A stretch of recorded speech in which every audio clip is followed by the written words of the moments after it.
nessa família. Eu gostaria de começar de uma forma diferente hoje. Começar pelo fim. Eu queria fazer o seguinte agora. Como nós estamos falando aí, está em volta sobre promessa, quero fazer alguma pergunta. Quem tem, porque isso aí às vezes já se torna algo mecânico, né? Mas quem realmente tem a certeza que tem alguma promessa na sua vida que ainda não foi cumprida, mas que tem uma promessa? Levante as mãos. Ok. Eu vou entender.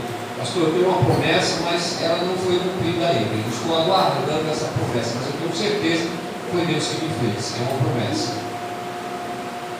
E nós sabemos que aquele que faz a promessa é fiel para cumprir. Então nós não precisamos ter dúvida de que se a promessa já foi feita, nós precisamos descansar e esperar ela ser cumprida.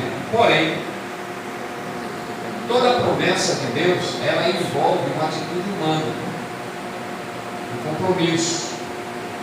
Ela envolve um entendimento nosso do que é essa promessa e de como nós devemos fazer parte dessa história para o cumprimento dela. E isso é importante nós termos esse entendimento, porque quem não tem esse entendimento fica reclamando de Deus, porque aquilo não chegou ainda, porque não aconteceu ainda, e às vezes não entende que há uma participação sua para que essa promessa seja cumprida. Deus tem promessa para essa igreja. Amém. Deus tem promessa para aumentar essa comunidade. Deus tem promessa. E aí a gente não precisa perguntar se Ele realmente tem, porque isso já é o seu desejo, é a sua vontade, é a sua palavra. Deus tem promessa para reconstruir esse templo, fazendo um templo bem maior. Amém. Eu estava percebendo ontem que vocês têm espaço aqui atrás que podem ser explorados.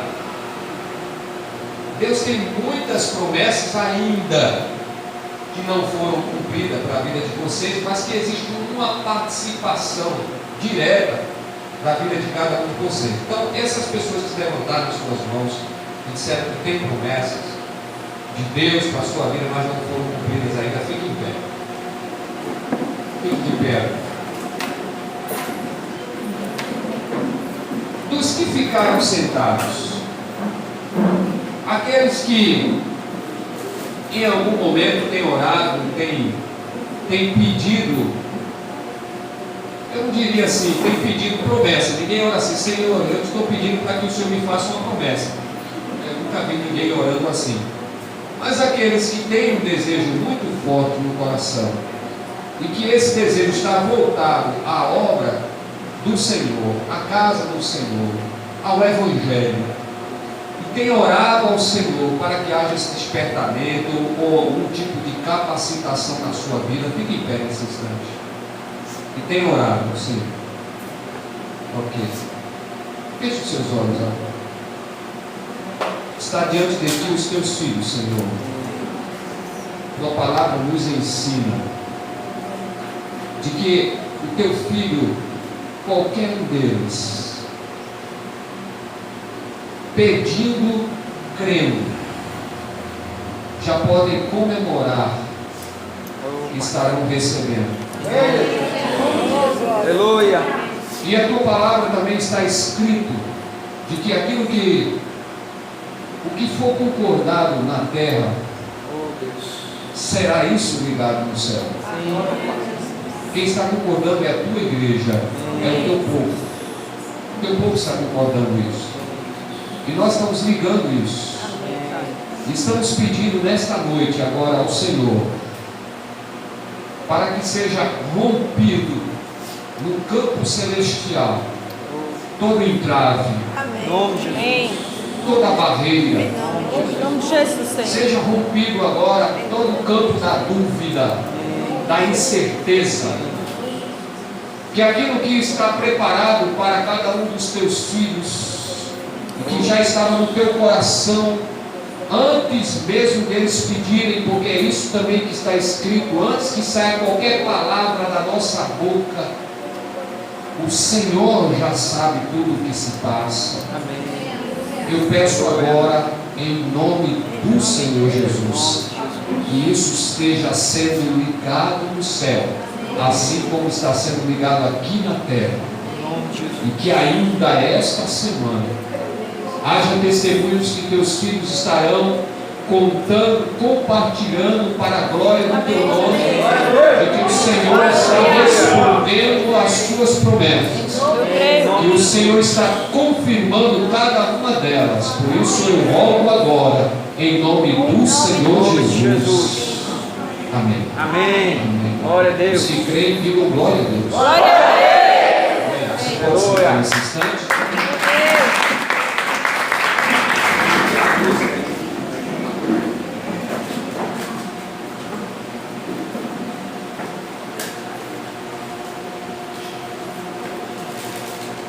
Não sei se ela colocou o lugar do trabalho, mas colocar no pendrive.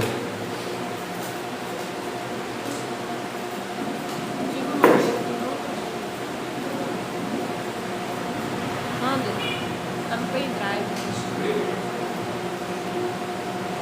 Os irmãos que souberem essa música, é bastante conhecida, quiserem cantar ou fazermos um grande coral, fiquem à vontade.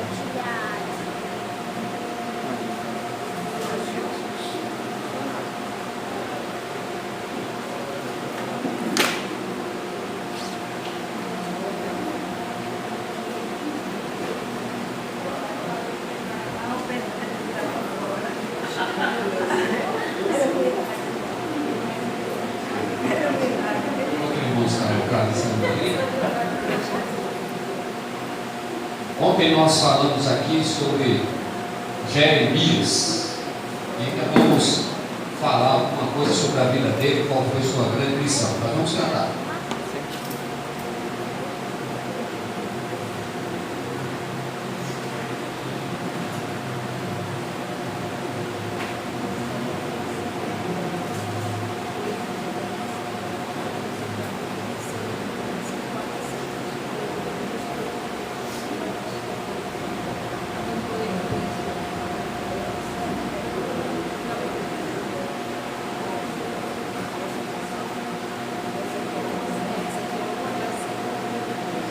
Vai dar? Se não der, está dando erro?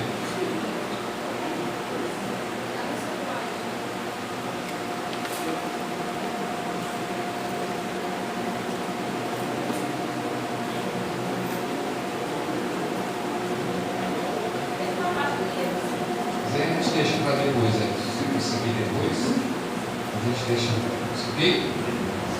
Queridos, abra sua Bíblia agora no livro do profeta Isaías, no capítulo 54.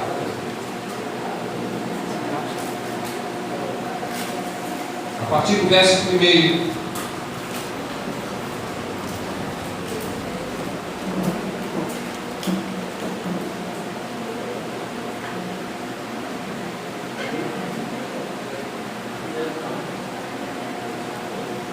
Isaías, profeta Isaías, capítulo 54, a partir do verso 1.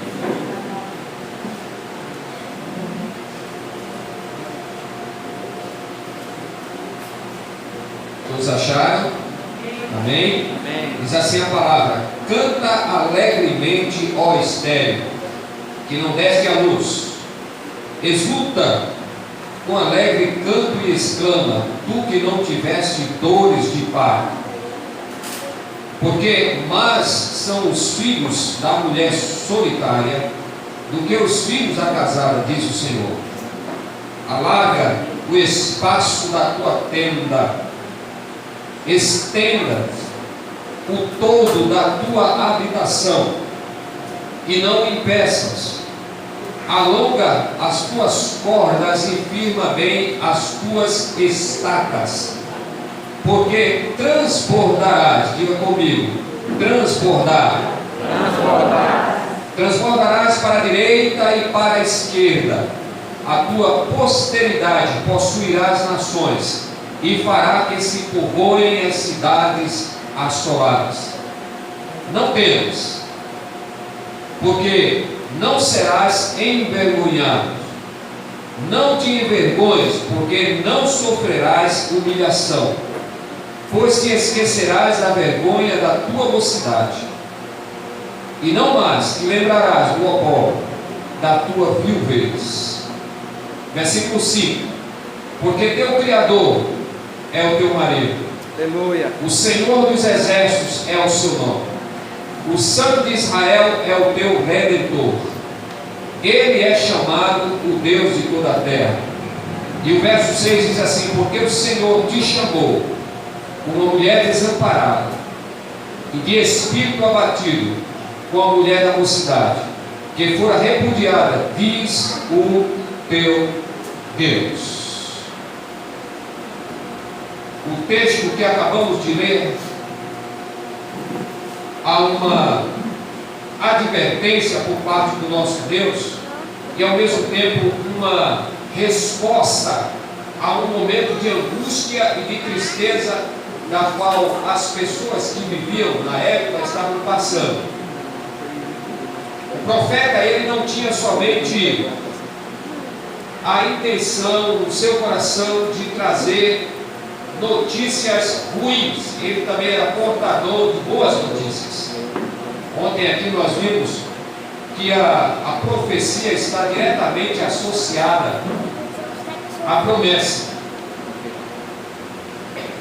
E quando os profetas eram unidos da palavra de Deus, eles vinham com missões distintas.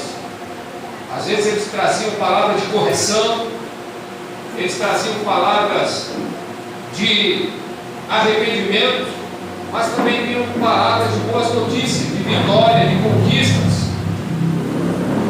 E esse texto aqui ele começa falando que há uma palavra de conquista. Ele diz assim: olha, vai acontecer que as tuas posses vão aumentar. Quem recebe isso? Amém. Tem gente que não gosta de aumento tão fraco, ninguém gosta de pedir um carro de 2. Tem uma casa, aumentar ela, que tem um templo desse, poder aumentar ele. E ele diz assim: ó, vai estender a tua tenda para a direita, para a esquerda, amém, para a frente. Amém. Vocês não vão somente estender as tendas, mas ele chega a dizer até mesmo que até a mulher solitária que não tem filhos, vai acontecer algo tão sobrenatural na vida dela que ainda vai ser melhor do que aquela que já é casada e já tem filhos à vontade. Ele vai mudar o quadro daquela nação e daquele momento de uma maneira tão sobrenatural, de que aquilo que parecia até ser sem vida vai ser algo tão maravilhoso que vai chamar a atenção de todos os povos. Eu já presenciei durante tantos anos transformação de algumas vidas. Ontem nós estávamos aqui com um jovem, o pastor Charles teve a oportunidade de conhecer, e até o pastor Charles, quando ele estava contando alguma coisa assim, lá do seu testemunho, aí o pastor falou assim: mudou algumas coisinhas, não foi? Ele falou assim: mudou algumas coisinhas. Ele disse: não, coisinhas, coisas erradas de ver vocês. O que eu vivi não se compara com as coisas ruins que vocês dois fizeram.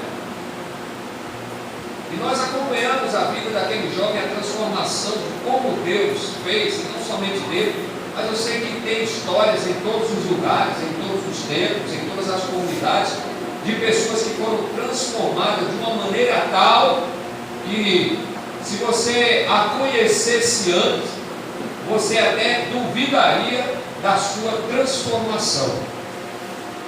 Mas é uma obra espiritual, e é uma obra que somente o Espírito de Deus pode fazer, que ela não é compreendida pelo mundo. Olha, às vezes não é compreendida nem por aqueles que já tiveram essa experiência com Deus, muito mais ainda por aqueles que não conhecem nada de Deus, não conseguem compreender. Quando nós estamos falando de promessas, nós estamos falando também de conquistas de forma interna na nossa vida. O Senhor Jesus, Ele quando está conversando com muitas pessoas e falando dela, de como se dá esse reino de Deus e como é a transformação, Começa logo pelos seus discípulos, quando ele começa a regimentar alguns deles, cada um com perfis diferentes, com profissões diferentes, envolvidos com coisas diferentes, envolvidos até mesmo com coisas que o afastavam da sociedade. Mas ele diz que o campo está aberto, a porta está aberta para todo e qualquer, independente do seu status social, do seu envolvimento com o erro, ou por onde ele havia vivido, do seu histórico de vida passada, não importa, a porta está aberta. E quando aqueles homens entram por aquela porta, eles passam a ter uma experiência de vida tal, de que até mesmo passam a ser duvidados por outras pessoas. Pensa aí no próprio Saulo. Quem era Saulo? Considerado um dos maiores perseguidores do Evangelho. Homem que assinava até mesmo cartas para que se houvesse grandes investidas contra os cristãos. Homem que chegou a presenciar a morte de muitos deles, e tendo aquilo até mesmo como cumprimento de uma grande missão. Após ser convertido e receber essa transformação completa na sua vida, ele começa a andar pelas cidades, e aqueles que antes olhavam para ele e tinha ele como um grande perseguidor, e mesmo sabendo agora que ele era um convertido, ainda começam a cochichar pelas esquinas dizendo: esse cara é um traidor, esse cara está se disfarçando, ele vai tentar nos pegar em algum momento, vai tentar nos achar e nos dedurar, denunciar, e nós estaremos completamente perdidos. E até Paulo, depois se tornando o apóstolo Paulo, conquistar essa confiança a ponto de poder conviver com eles e ter autoridade para falar para isso, levou tempo. Esse momento de transição, ele é necessário na vida de todos nós. Agora vamos voltar para a nossa vida, no nosso dia a dia. Nós temos essa vida de transição, porque ninguém nasce crente. Ninguém nasce. Existem até as pessoas que nasceram no lar cristão, que é o meu caso. Me converti aos 8 anos de idade. Nasci no lar cristão. Mas eu não nasci crente, eu precisava tomar a decisão. E eu me lembro que aos 8 anos de idade, ao escutar um pastor que tinha vindo de Salvador, estava pregando uma conferência evangelística, aquele pastor pregou de uma maneira tão profunda e tão marcante, que aos 8 anos de idade eu sentia meu corpo assim como que estremecer. E durante 3 dias seguidos eu fui à frente, porque era como se confirmasse: o primeiro dia não tinha valido, não tinha dado a validade necessária. Eu fui naquele dia, voltei, meu pai ficou muito feliz, olhou para mim e disse: é isso mesmo que você está tomando a decisão, que é isso mesmo. No outro dia eu fui novamente. Ao chegar em casa, ele reclamou comigo, ele disse: isso não é brincadeira, a gente só se converte uma vez, não faça mais isso. Fiquei ali olhando você, você olhar na frente. E no último dia aquele pastor estava pregando ali, com aquela coisa, quando ele fez o apelo, meu coração começou a palpitar e a vontade de querer ir lá na frente, mas eu olhei logo para o meu pai, porque eu conhecia a fé que era, ele era muito bravo. E eu fiquei naquela dúvida entre o meu pai e querer ir lá na frente. Mas eu rompi aquela barreira e fui lá na frente novamente. Eu me lembro que eu estava, era da altura da cintura do pregador. Eu fiquei bem próximo a ele, ele colocou sua mão sobre mim, aquilo me deu uma tranquilidade, uma paz tão grande que eu não consigo explicar. Mas meu pensamento ao mesmo tempo só estava associado ao que o meu pai ia fazer comigo. Quando nós chegamos em casa, ele olhou para mim, com aquela cara feia assim, e ele repetiu novamente: é isso mesmo que você quer ser? E ele nunca mais falou nada sobre isso. É um momento de transição que todo mundo vai te passar. Agora preste atenção. Eu tive o prazer de não somente nascer no lar cristão, tomar minha decisão tão cedo, mas também tive o prazer de poder viver ao lado de grandes homens que influenciaram a minha vida. Eu não vivi ao lado de apenas o Gamaliel. Eu tive muitos que puderam ter uma influência direta a nível de ensinamento, de exemplo, de pessoas que tinham desejo de agradar a Deus. Mas algumas pessoas não tiveram esta oportunidade, ou talvez nasceram num lar disfuncional, tiveram tanta dificuldade, levaram tanto tempo para aceitar Jesus, ou até mesmo na sua adolescência ou juventude. Mas mesmo eu nascendo num lar cristão, ainda existiam muitas coisas que precisavam ser mudadas na minha vida. E isso faz parte da transição desta vida que nós deixamos para trás para nos enveredarmos por esse novo estilo de vida. Porque o Evangelho não é uma religião. O Evangelho é um estilo de vida trazido pelo nosso Senhor e Salvador Jesus Cristo. E aqueles que quando vêm lá de fora, com um dano, e ainda vêm com umas bagagens e cargas, sejam elas emocionais, psíquicas, que precisam ser resolvidas, elas têm essa experiência da qual eu tive ainda na minha infância, e que traz uma paz muito grande em seu coração, mas que queria abrir um parênteses nesse instante e dizer que isso não é o suficiente. Isso é o primeiro passo a ser dado, e aí é o erro de muita gente. Às vezes, o Evangelho para na conversão. A pessoa se converteu, entrou no Evangelho, vive em meio à comunidade, precisa ter a consciência de que muita coisa precisa ser mudada, e muitas destas coisas não é somente uma vontade dentro do seu ser, que envolve o seu intelecto, mas é algo que só pode ser construído e conquistado pelo Espírito Santo de Deus. Amém. É somente Ele que é capaz de nos capacitar, de vencermos questões que vivemos todos os dias, e é um dilema muito grande. Dilema que envolve família, que envolve amigos, que envolve trabalho, que envolve dinheiro, que envolve tudo que faz parte do nosso dia a dia. São dilemas que precisam ser mudados, o paradigma, a maneira de pensar, de enxergar.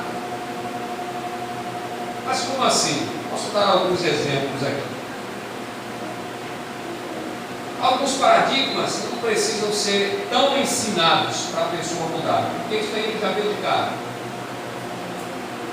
O camarada é ladrão. Aí a palavra diz: quem roubava, não roube. Aí o camarada lá é um ébrio. Aí a palavra diz assim: não vos embriagueis com vinho, no qual há contenda e devassidão, mas enchei-vos do Espírito. Já são instruções claras que nós aprendemos, que não precisa de ninguém estar nos ensinando todo dia, porque aquilo já é claro, é evidente. Quem adulterava não adultere, mas a palavra está clara lá: não adulterarás. Não darás falso testemunho.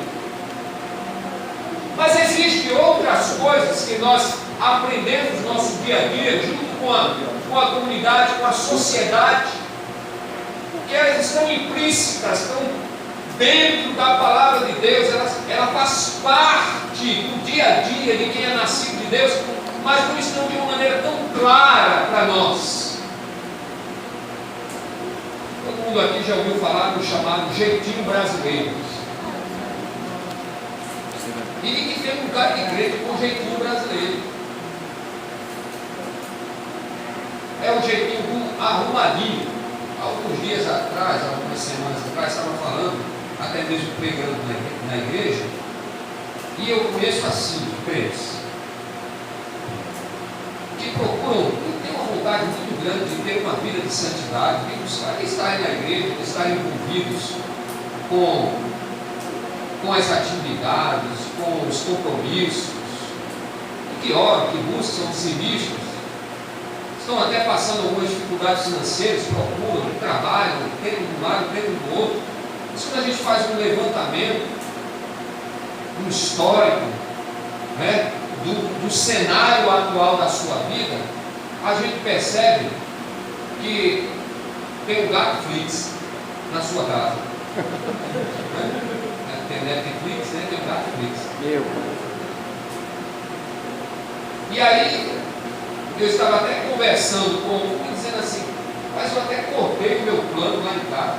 O plano que eu pagava R$250, os canais só tinha Batman e Robin antigo, daqueles antigos, Bibi,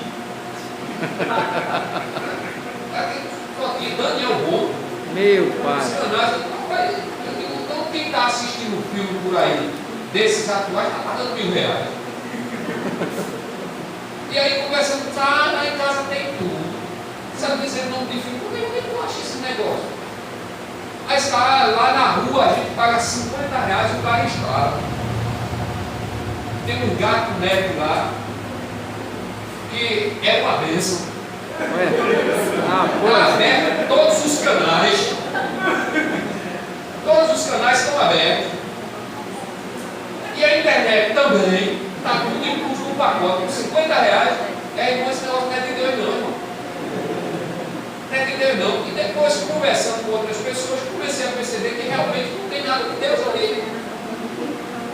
Ali são desvios que são feitos de operadoras e de pessoas que estão comprando o pacote e eles conseguem desviar e conseguem colocar em outras casas e conseguem fazer com que pessoas possam ter acesso a tudo isso, mas de uma maneira pirata. Aí o irmão respondeu assim, mas pastor, mas todo mundo faz. Mas todo mundo faz. E olha, todo mundo na rua, olha, na rua de casa, todo mundo da direita é para casa sim, outra não, e na esquerda todo mundo votando nele. Isso é muito normal lá, e não é somente eu que tenho não. E a gente percebe que são coisas como essa que terminam entrando na vida das pessoas, nesta vida de transição. Diga comigo, transição. Transição. Preste atenção, irmãos. As meninas cantaram aqui, eu referi a música aqui. Só quem tem a vida pintada com o sangue, com a santidade e com a glória de Deus é quem passou pela transição. Só quem passou pela transição. Você vai ver aí um cara lá do mundo cantando, o maior mundo, já tem todo história, mas não passou pela transição ainda. É só palavras, nada mais do que isso. Só quem passou pela transição sabe o que é que estou falando. E a vida é uma transição. Estamos nesse mundo aqui só de passagem, irmãos. Tem uma casa celestial preparada para nós. Aleluia! Olha, irmãos, eu não sonho com essa casa, não. Eu sonho com o dia da grande ceia. Aleluia. Toda ceia lá eu faço questão de recitar. Isso que é o livro de Apocalipse fala. De que haverá aquele dia em que haverá uma grande mesa, nós estaremos ao redor, o veremos face a face. O pão que nós aqui partimos e entregamos um ao outro lá, assim como ele fez com os discípulos, ele pegou o pão, partiu, deu a cada um e disse assim, isso é meu corpo. Depois pegou o vinho, o sangue, o vinho, colocou lá e disse assim, isso representa o meu sangue. Naquele dia lá no céu, ele vai entregar, não vai fazer como isso, não sei, tanta gente, mas que diz que vai fazer, eu creio. E ele vai entregar em suas mãos, olhar para o seu olho, vai falar o seu nome. E naquela ceia, ele vai entregar isso aos irmãos, para chegar lá, isso tem uma transição. E nós estamos vivendo essa transição aqui. E nessa transição aqui nós aprendemos de que nós não podemos servir da maneira como nós achamos que devemos servir. É por isso que ele deixou o seu manual. É por isso que Ele nos ensinou como deveria servirmos a Ele, de como deveria vir essa transformação em nossa vida. E aí, como pastor já há mais de 20 anos, eu fico, às vezes, fazendo essa leitura com todas essas pessoas que chegam, e que às vezes vêm de um lar tão conturbado, vem de uma vida tão destruída emocionalmente, quando entra no Evangelho, é aquilo que o apóstolo Paulo diz, que agora são crianças que precisam ser alimentadas com o verdadeiro leite, e depois é dada comida sólida para que ela comece a crescer. E quando nós estamos fazendo isso, nós estamos percebendo que precisa haver uma reeducação. Jesus passou por isso, e é algo muito interessante, de alguém que era muito culto, alguém que tinha um conhecimento muito grande, não somente sobre as Escrituras, mas também sobre a vida, sobre as experiências do seu dia a dia. E quando Jesus falou que importava nascer de novo, ele chegou a pensar que tinha que entrar, se espremer e entrar no ventre da mãe. Porque é muito difícil essa compreensão dessa transição para quem está lá. Mas para quem está aqui precisa aprender e precisa viver isso. Amém. Quando o apóstolo Paulo está falando acerca dos dons espirituais, acerca do fruto do Espírito Santo em nossa vida e de como ele deve ser exercido no dia a dia, você já viu o crente dizendo assim: pastor, eu sou crente, mas não sou besta não. Pisou no meu pé, eu também piso no pé do outro.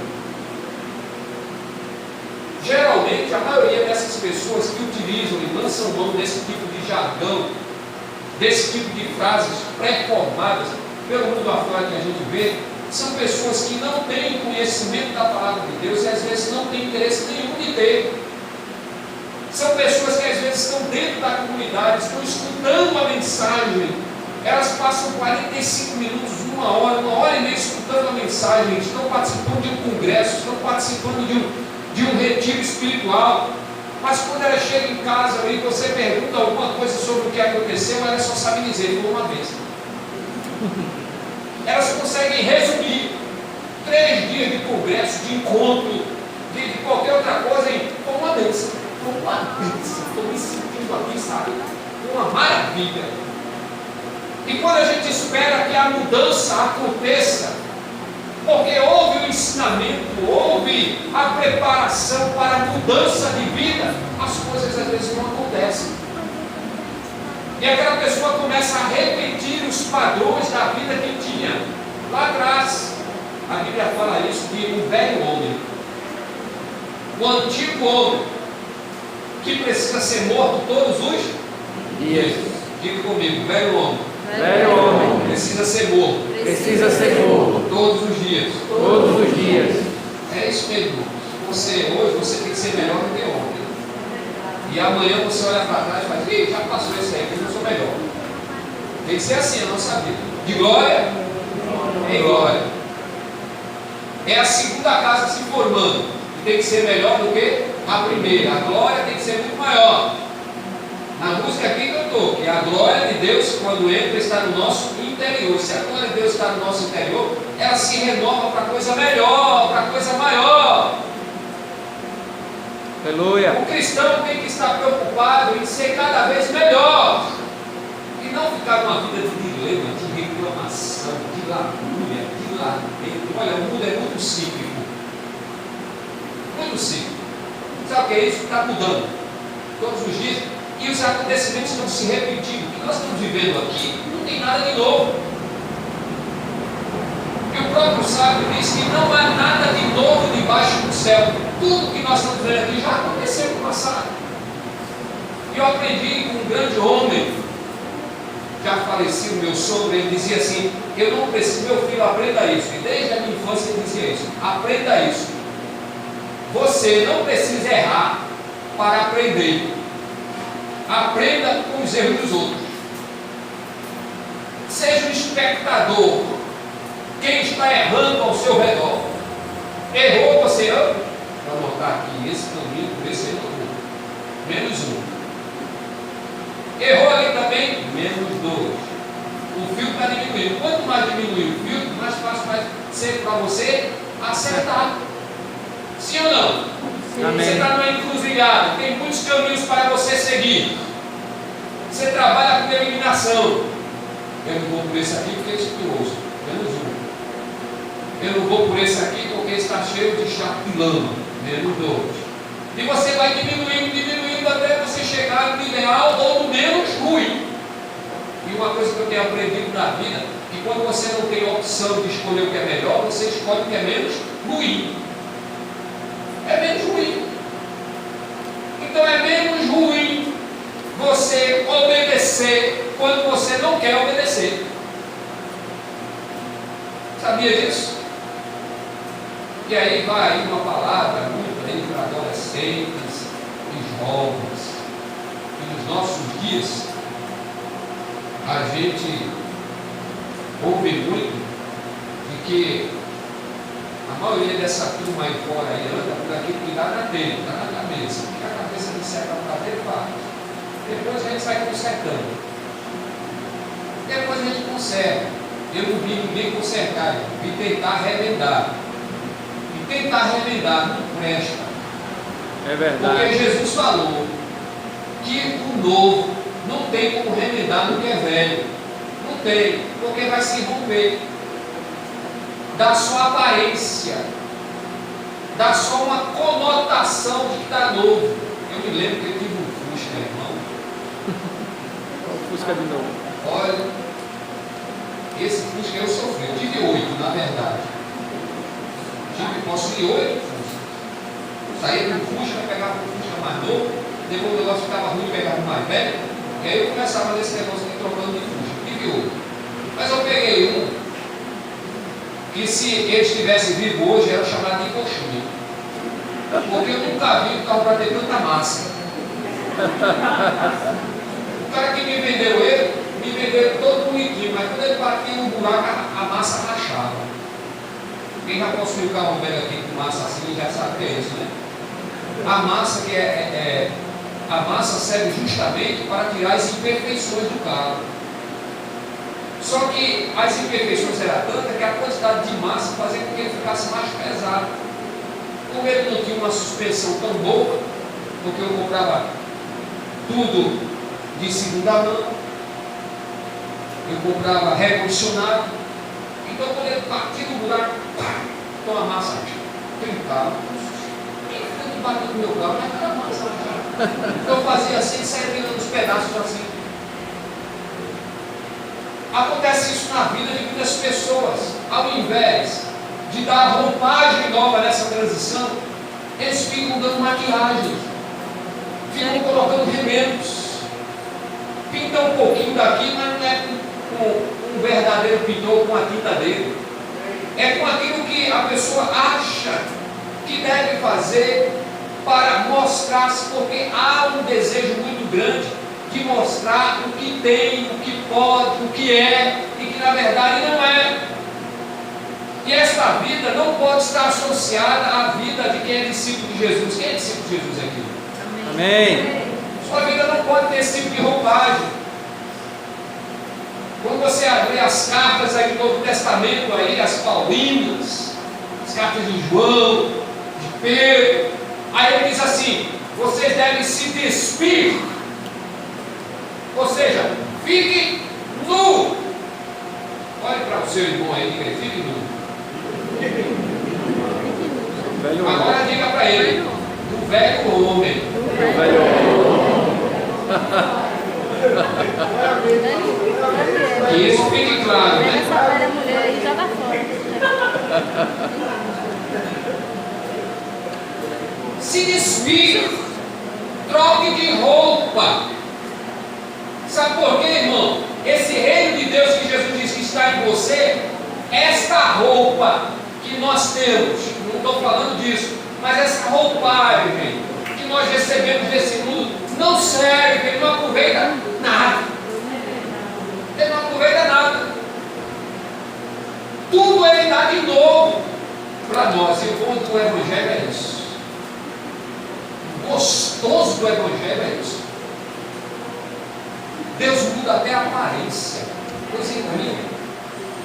A pessoa está lá mudando lá, aquela vida tal, se converte, alguém se encontra com ele, tal, tudo bem. A pessoa fala, não, quem é você? Mas então, tu lê. Quando ele começa a falar da vida dele de conversão, ele mudou até a aparência, Deus mudou até os traços da fisionomia dele. Aleluia. Se foi capaz de mudar até a sua face, a sua maneira de falar, a sua maneira de andar, de vestir, imagina o que Deus é capaz de fazer com o seu interior. Glória a Deus. Eu faço uma pergunta a você nesta noite: como é que está o seu interior? Sabe por quê? Porque o teu exterior é fácil, não somente você vê, e Deus para as pessoas também olharem. Você vê o teu exterior no espelho. Isso me reporta agora ao que os sacerdotes viviam no tabernáculo, de que quando eles estavam prontos, depois do sacrifício, em que eles imolavam o animal e ficavam com suas mãos sujas de sangue, e eles tinham que ter o seu momento lá dentro do lugar santo, não do santo dos santos, mas do lugar santo, lá de fora, logo da entrada, existia uma pia chamada pia de bronze. Eu tive a oportunidade de alguns anos atrás, eu e minha esposa, a gente foi em São Paulo, eu passei lá no Templo de Salomão, de lá estava em reforma do tabernáculo, mas deu para ver a pia de bronze. E é muito interessante ela, porque ela é de bronze polido, porque existe um reflexo para quem encosta nela, ela se torna quase que um espelho. Então os sacerdotes, eles, depois de colocarem ali, imolarem aquele animal e estarem sujos, eles iam até aquela pia de bronze, que é uma pia com mais ou menos quase 3 metros de diâmetro, e aproximadamente quase 30 centímetros de profundidade, e elas estão cheias de água cristalina, e isso reflete a sua imagem. E quando eles estavam se lavando ali, eles podiam ver a sua face e poderem refletir de como estava o seu interior. De que antes de entrarem na presença de Deus, eles precisavam se limpar. Eles precisavam ter esse momento de preparo para entrarem na presença do Senhor. Quantas vezes nós temos levado em consideração esse ritual sagrado de nos prepararmos para entrarmos na sua presença, de termos esse momento de limpeza interior, de vermos quem realmente nós somos e como estamos preparados para entrar na presença daquele do qual diz a sua palavra, que é Rei dos Reis e Senhor dos Senhores. De entrarmos na presença daquele que um dia foi capaz de fazer o grande e maior sacrifício de todos os tempos para tão somente me salvar.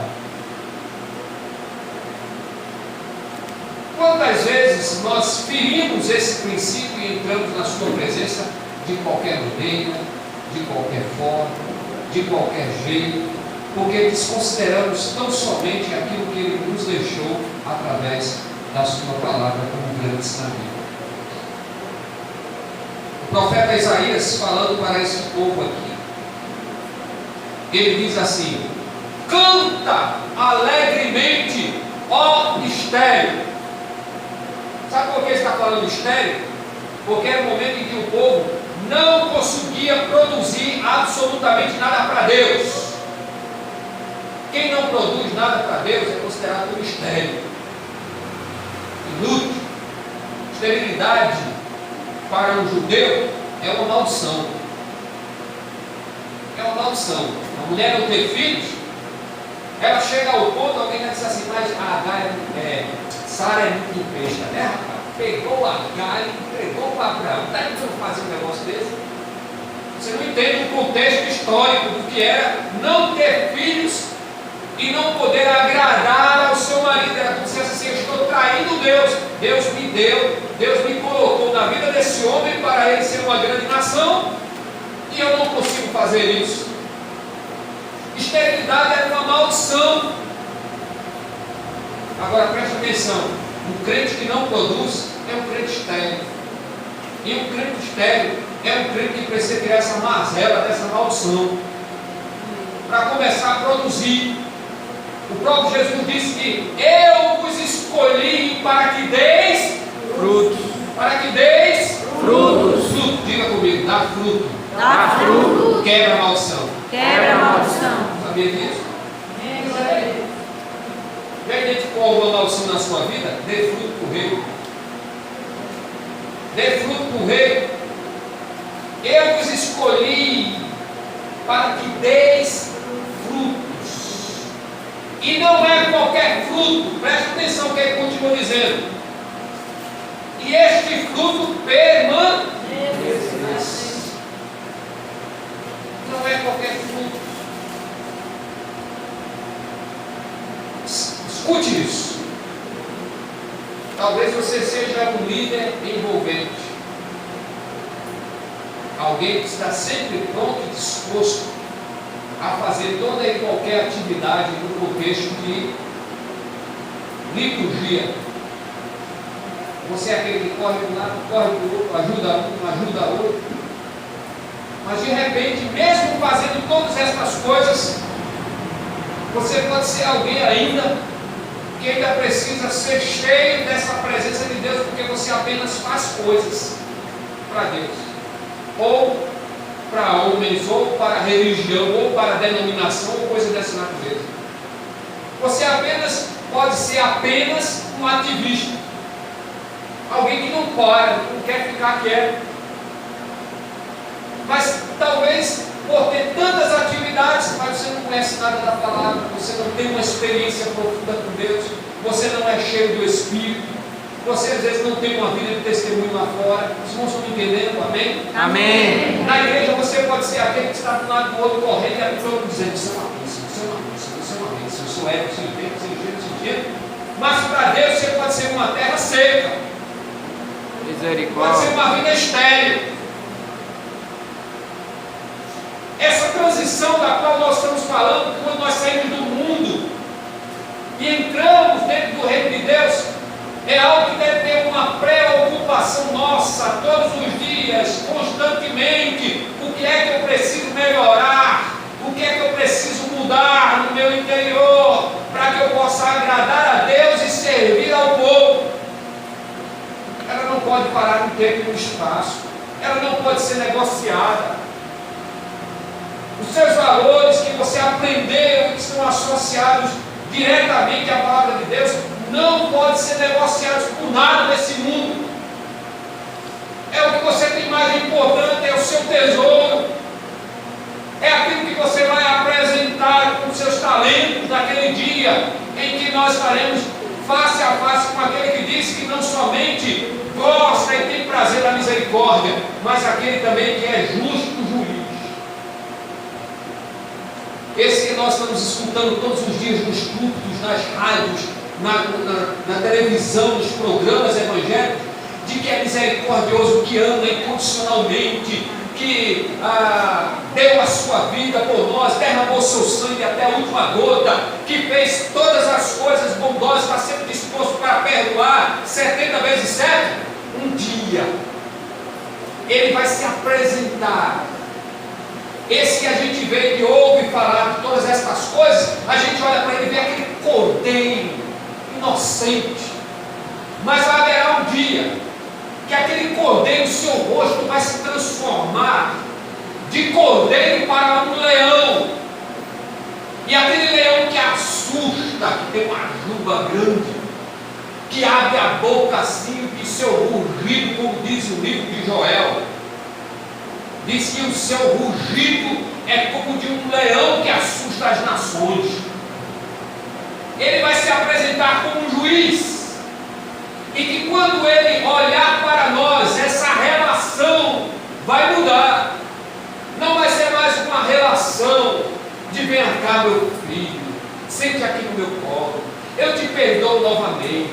Oh, como é bom ter morrido por você, ter derramado meu sangue. Essa relação agora vai ser de juiz. É nessa hora que nós vamos revelar quem realmente nós estamos seguindo, qual é o lado que nós estamos. E aí, irmãos, que o bicho vai pegar. É aí que você vai ser colocado realmente no canto da parede.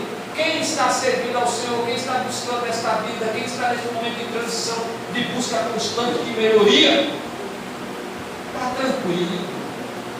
A gente olha e sabe o sorriso do rosto assim. Já está dizendo assim, Senhor, pode vir. Maranata. Aleluia. Vem, Senhor Jesus. Mas aqueles que ainda estão naquela de cima do muro, ainda não tomaram essa decisão, quem sabe mais tarde, é porque eu estou com raiva de pastor, eu estou com raiva da igreja, é porque o irmão me fez uma traição, eu estou muito machucado, muito ferido, ninguém está olhando para a minha causa, e continua sendo aquele produtor que não dá fruto nenhum e só faz enterrar talento, só trabalha enterrando talento. Eu convido você nesta noite a refletir nisso. Porque o livro de Apocalipse, que mostra o final dos tempos, o fim de todas as coisas, ele diz que é sujo. Continue na sua impureza. Se suje ainda mais. Mas aquele que é limpo, continue na sua santidade. Amém. Glória a Deus. Busque mais a limpeza, se entregue mais, deixe ser mais usado por Ele. Amém. Convido você nessa noite a refletir nisso profundamente. Que vida você está vivendo? É vida que transforma, é vida que onde passa deixa marcas que influenciam, que marca outras pessoas, é frutos que permanecem. Qual é o fruto que está saindo do teu coração? Quais são os pensamentos que estão sendo desenvolvidos a cada dia e que está agregando sabedoria à tua história? Qual é a tua participação direta no reino de Deus? E o reino de Deus, irmãos, não começa só aqui dentro, começa lá dentro da tua casa, começa na tua casa, se estende para o trabalho, vai para a vizinhança, Amém. Amém. volta lá para o templo, aprende mais um pouco, influencia a casa, transforma o trabalho, toca nos vizinhos, volta para o templo, aprende mais um pouco e por aí vai. Não para isso. Isso continua. E só vai parar no dia em que nós estaremos face a face com o justo juiz. Esse justo juiz causa tanto medo e tanto temor, que até mesmo o profeta, ele declara de que ao ter uma visão do seu trono, e que via os anjos, e que viu a beleza da santidade de Deus, ele caiu por terra, se prostrou e disse: Senhor, eu não sou digno. Eu não sou digno. E era alguém que estava vivendo numa dimensão tão espetacular com Deus, de alinhamento de ideias, de pensamentos, de fazer a vontade de Deus, mas que sentiu ainda tanto medo, tanto temor, tanta glória sendo revelada. Quem nos espera naquele dia vai ser o justo juiz. Nós teremos a oportunidade depois de entrar lá, ver a face do Cordeiro.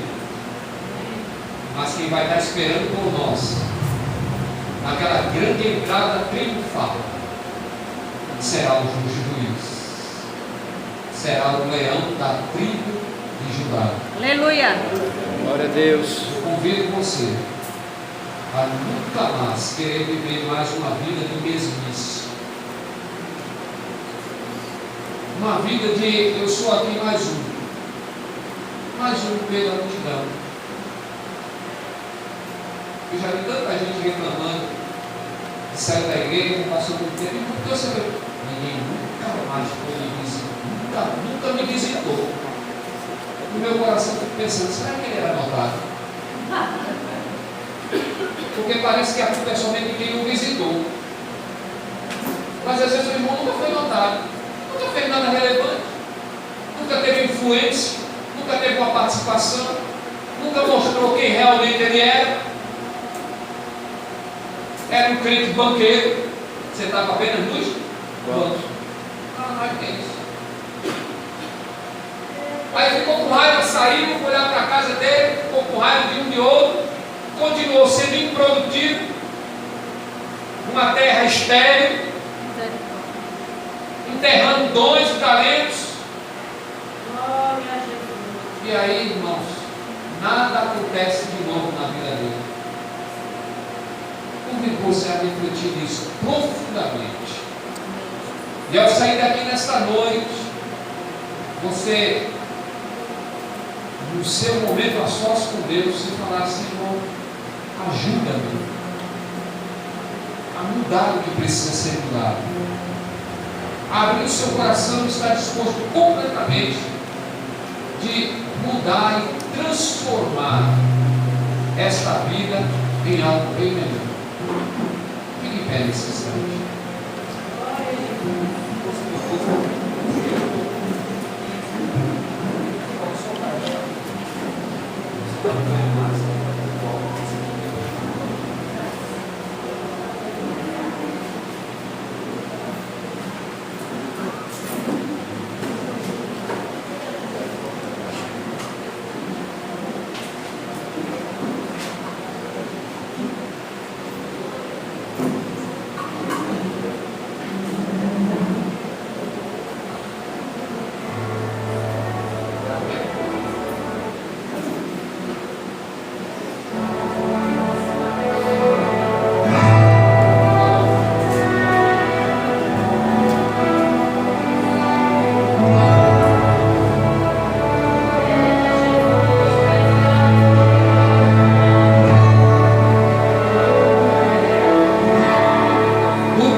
Jesus, nessa noite quer entregar a sua vida a Jesus. Há alguém que é afastado dos caminhos do Senhor, nesta noite quer retornar à casa do Pai. Há alguém, se há alguém, levante suas mãos e quero orar pela sua vida. Esta igreja está comemorando mais um ano de vida. E ao comemorar esse ano de vida, eu sei que no coração de cada um dos irmãos que estão aqui, é que esta igreja seja uma igreja relevante, uma igreja que seja vista por esta comunidade como uma porta para o céu. E esse desejo deve arder no coração de cada um, numa vida de testemunho, numa vida de busca, numa vida de união de propósitos, numa vida que transforme o lugar onde ela está. Esse deve ser o propósito, deve ser a missão. E tudo vai começar na sua vida, naquilo que você vai fazer a partir de hoje, a partir desse instante, ao ouvir o recado que Deus trouxe para você, daquilo que precisa ser transformado, daquilo que precisa ser colocado dentro de você para dar mais frutos. Isso vai falar da igreja do Senhor Jesus, porque você é a igreja. As pessoas passam todos os dias aqui à frente e elas olham para esse templo e veem a igreja, porque essa é a concepção que o mundo tem, que as paredes é a igreja. Mas eu e você, nós aprendemos pela palavra de Deus e pelo próprio Senhor Jesus que igreja somos nós, que nós somos chamados para fora, para mostrar para eles de que eles precisam aprender do que é a igreja. A igreja é uma porta para o céu, é a porta para o céu. E quando o mundo está precisando desta porta, Jesus certa feita falou: eu sou a porta. Somente através dele